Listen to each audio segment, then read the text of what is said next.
ഇന്ന് ഞാൻ നേന്ത്രപ്പഴം വെച്ചിട്ട് നല്ല ഒരു വെറൈറ്റി ആയിട്ടുള്ളൊരു പഴംപൊരി ഉണ്ടാക്കിയെടുക്കുന്നുണ്ട്. നല്ല ടേസ്റ്റാണ് കേട്ടോ അത് കഴിക്കാനും വേണ്ടിയിട്ട്.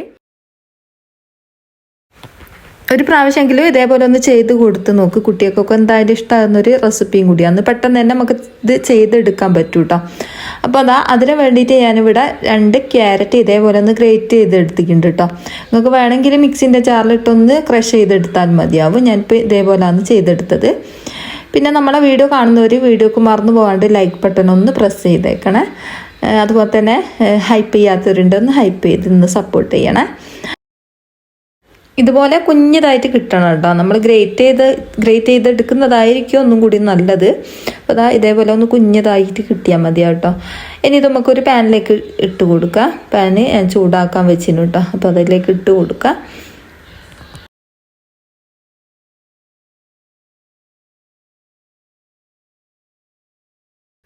ഇനി ഇതിലേക്ക് ഞാൻ മധുരത്തിന് ആവശ്യമായിട്ടുള്ള പഞ്ചസാര ചേർത്ത് കൊടുക്കുന്നുണ്ട്.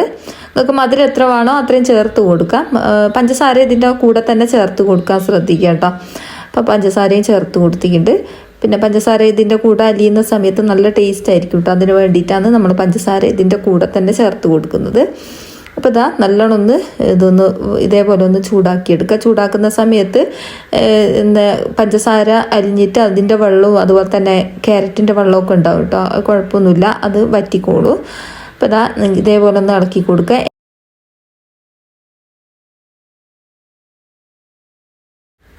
ഇതിലേക്ക് 2 ഏലക്ക പൊടി ഞാൻ ചേർത്ത് കൊടുക്കുന്നുണ്ട്.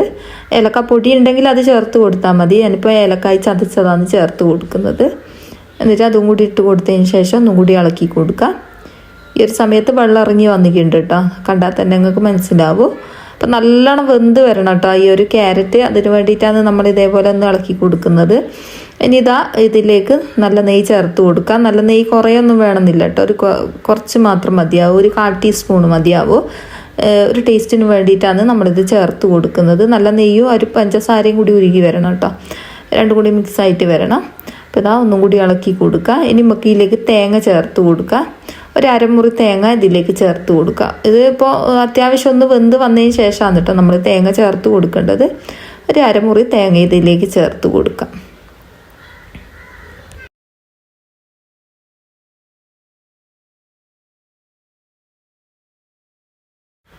തേങ്ങ ഇട്ട് കൊടുത്തതിന് ശേഷം നല്ലോണം ഒന്ന് മിക്സ് ആക്കി കൊടുക്കുക. രണ്ടും കൂടി ഒന്ന് നല്ലോണം മിക്സായി വന്നോട്ടെ.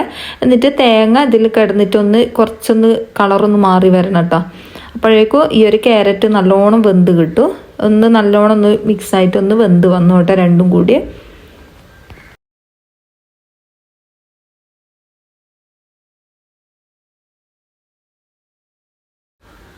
ഒരു 2 മിനിറ്റ് ആകുമ്പോഴത്തേക്ക് ഇത് വെന്ത് കിട്ടിക്കോളൂ കേട്ടോ. അപ്പോൾ ഏകദേശം ഇവിടെ ആയിട്ടുണ്ട്. ഇത്രയും മതിയാവും കേട്ടോ. ഇത്രയും ആയി കഴിഞ്ഞാൽ നമുക്ക് ഫ്ലെയിം ഓഫാക്കാം. മധുരമൊക്കെ പാകത്തിനുണ്ടോ എന്ന് നോക്കുക. ഇത് നമുക്ക് ഫ്ലെയിം ഓഫാക്കാം. ഇത്രയും മതിയാവും കേട്ടോ. ഇതിപ്പം കറക്റ്റ് പാകമാണ്.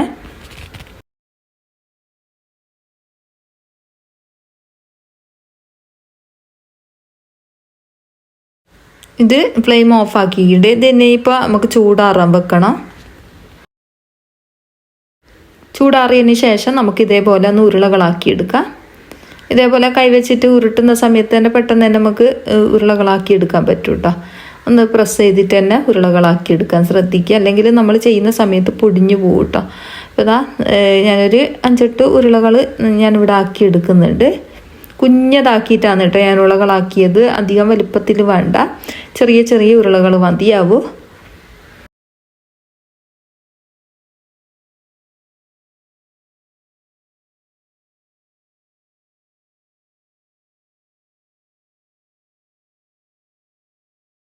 ഇത്രയും ഉരുളകൾ നമ്മൾ ആക്കിയെടുത്തിട്ടുണ്ട്. ഇതിനിപ്പോൾ ഒരു സൈഡിലേക്ക് മാറ്റി വെക്കാം.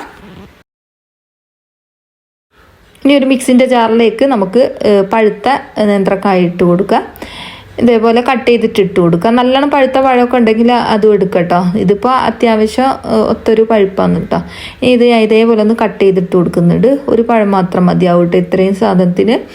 ഇപ്പോൾ ഇതേപോലെ ഞാൻ കട്ട് ചെയ്തിട്ട് കൊടുക്കുന്നുണ്ട്.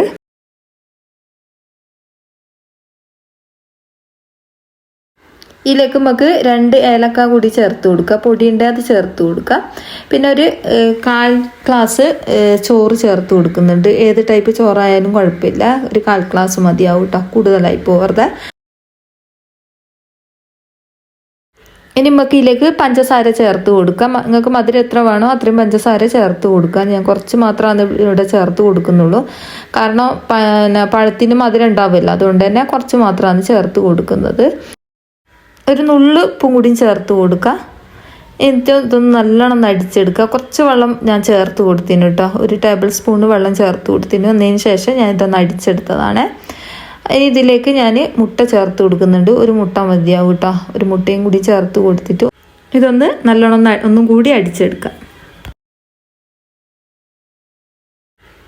ഇതേപോലെയാണ് നമുക്ക് കിട്ടേണ്ടത്. അധികം കട്ടിയല്ല അധികം ലൂസല്ലാത്തൊരു ടൈപ്പിൽ കേട്ടോ, ഇത്രയും മതിയാവും.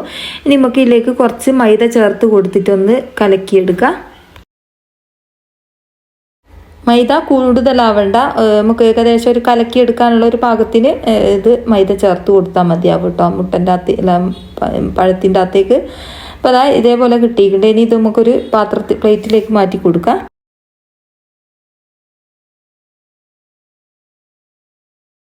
പ്ലേറ്റിലേക്ക് മാറ്റിയതിന് ശേഷം ഞാൻ ഇതേപോലെ ഒന്ന് കലക്കിയെടുത്തിട്ടുണ്ട് കേട്ടോ. അധികം കട്ടിയല്ല അധികം ലൂസായിട്ടും അല്ലാത്തൊരു ടൈപ്പിലെത്താം, അതേപോലെയാണ് നമുക്ക് വേണ്ടത്. ഇനി ഇതിൻ്റെ മുകളിലായിട്ട് ഞാൻ കുറച്ച് കരിഞ്ജീരകം ചേർത്ത് കൊടുത്തിട്ടുണ്ട്. എന്നിട്ട് ഒന്നും കൂടി ഇളക്കി കൊടുക്കുക.